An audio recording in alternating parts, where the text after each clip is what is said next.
வாங்க பிரதர், ஸ்தோத்திரம். என்ன திடீர்னு வந்திருக்கீங்க, என்ன விஷயம்? ஆமாம் சார், ஜோம் பண்ணுறதுக்காண்டி தான் வந்திருக்கேன். இந்த வருஷம் ஃபுல்லாக தேவன் வந்து என்னுடைய வாக்குத்தத்தத்தை எல்லாத்தையும் நிறைவேற்றினார் சார்.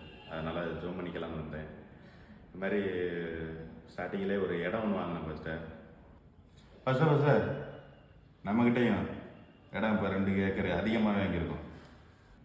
அடுத்ததாக ஒரு கார் ஒன்று வாங்கியிருக்கேன் சார். ஒரு 4 பேர் போகிற மாதிரி கார் வாங்கி எடுத்திருக்கேன் சார். நமக்கும் 7 சீட்ரு காரு, அங்கே கூட 4 சீட்ரு தான், நமக்கு 7 சீட்ரு ஜம்முன்னு இருக்கோம்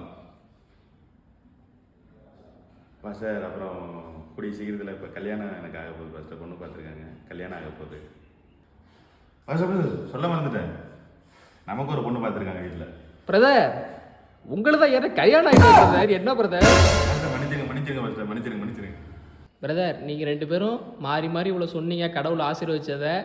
பிரதர், நீங்கள் எவ்வளோ நேரம் ஜெபம் பண்ணுறீங்க ஒரு நாளைக்கு? நான் ஒரு 1 மணி நேரம் ஜெபம் பண்ணுங்க பாஸ்டர். எவ்வளோ நேரம் வேதம் வாசிப்பீங்க? வேதமும் ஒரு 1 மணி நேரம் இல்லை 1.5 மணி நேரம் வாசிப்பீங்க. கர்த்தருக்கு ஸ்தோத்திரம்.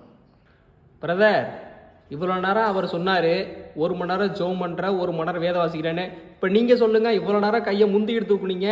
இப்போ நீங்கள் சொல்லுங்கள், எவ்வளோ நேரம் ஜெபம் பண்ணுறீங்க? 10 நிமிஷம் பண்ணிடுவோம் பாஸ்டர். 10 நிமிஷம் பண்ணிடுவோம்.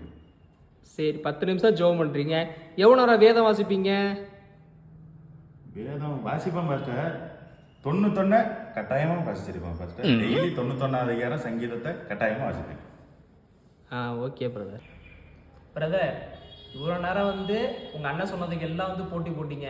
ஆனால் நீங்கள் அண்ணன் தம்பி 2 பேரும் ஒரு சர்ச்சுக்கு தான் வரீங்க. ஆனால் அவரோட நீங்கள் எல்லாத்துலேயும் குறைவாக தான் இருக்கீங்க. நீங்கள் இன்னும் அவரோட ஜபத்துலையும் வேத வாசிப்புலையும் இன்னும் அதை விட அதிகமாக போட்டி போட்டு ஜெபம் பண்ணுங்க, வேதம் வாசிங்க. ஏசப்பா உங்களை இன்னும் ஆசீர்வதிப்பாங்க. இதை புரிஞ்சுக்கோங்க பிரதர்.